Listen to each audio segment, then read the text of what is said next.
Author एक छोटा बच्चा था जब एंड्रयू कार्नेगी ने उन्हें अपना एक राज बताया, एक ऐसा राज जिसकी बदौलत 500 अमीर लोगों ने अपनी किस्मत खुद लिखी।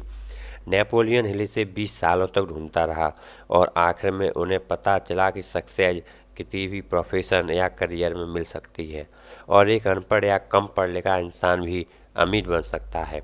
इसी सीक्रेट को लेखक ने अपने रीडर्स के साथ बांटना चाहा कि आखिर कैसे 500 अमीर लोगों को अपनी ज़िंदगी में इतनी बड़ी सफलता मिली और उन्होंने think and grow rich book लिखी।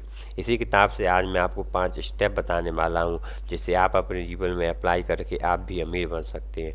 दोस्तों, अगर आपने इससे पहले इस वीडियो का पार्ट 1 नहीं देखा है तो जाके देख लें, उसका लिंक नीचे डिस्क्रिप्शन में दिया गया है।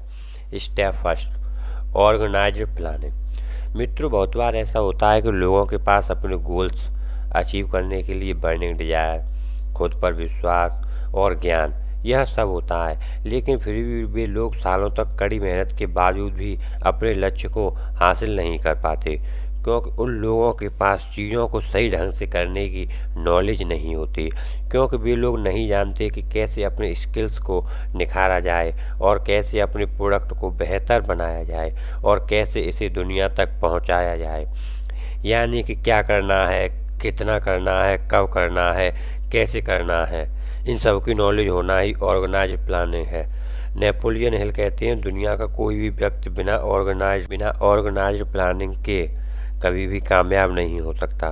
मित्रों, आपको कामयाबी तभी मिलेगी जब आपको पता होगा कि आप क्या हासिल करना चाहते हैं। इसके पहले यह सोचिए कि आपको कहाँ जाना है और कहाँ तक जाना है। स्टेप 2, डिसीजन निश्चय। अमीर लोग कोई भी डिसीजन लेने में अपना समय बर्बाद नहीं करते, बल्कि डिसीजन लेने के बाद अगर उसमें कोई त्रुटि रह जाती है तो उनमें धीरे धीरे बदलाव जरूर करते हैं।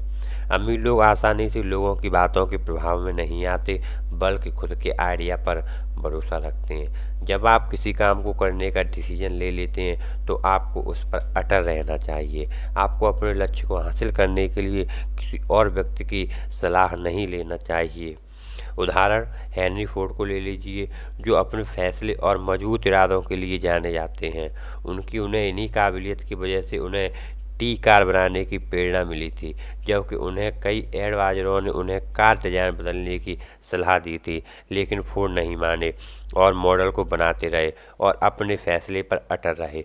फोर्ड सही साबित हुए और टी मॉडल उस जमाने में सबसे ज़्यादा बिकने वाली गाड़ी बन गई। सही समय पर सही फैसला लेना और उस पर अटल रहना ही हेनरी फोर्ड की सफलता का राज था। Step 3, persistence. अटलता, दृढ़ता या लगन।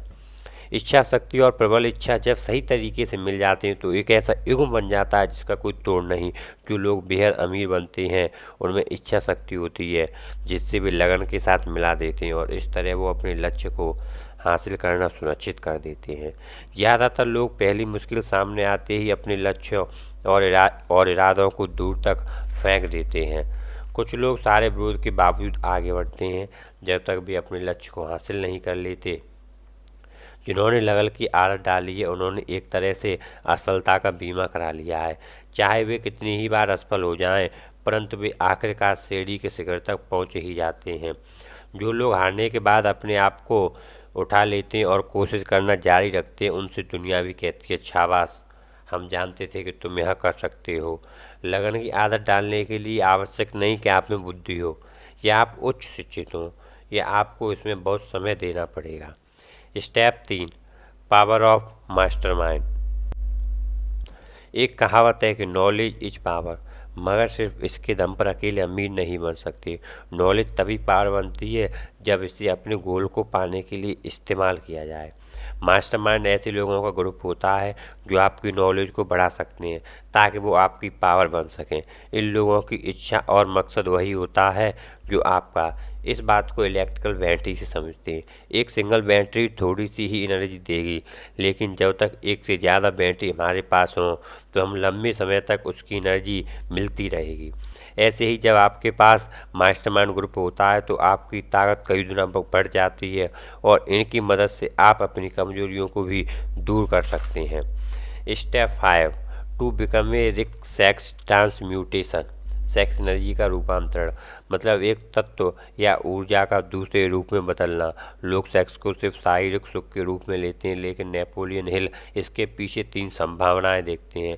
पहली संभावना मानव जाति का स्थायीकरण, दूसरा स्वास्थ्य बढ़ाना, तीसरी संभावना सबसे अधिक महत्वपूर्ण रूपांतरण के द्वारा औसत दर्जे का व्यक्ति जीनियस बन सकता है।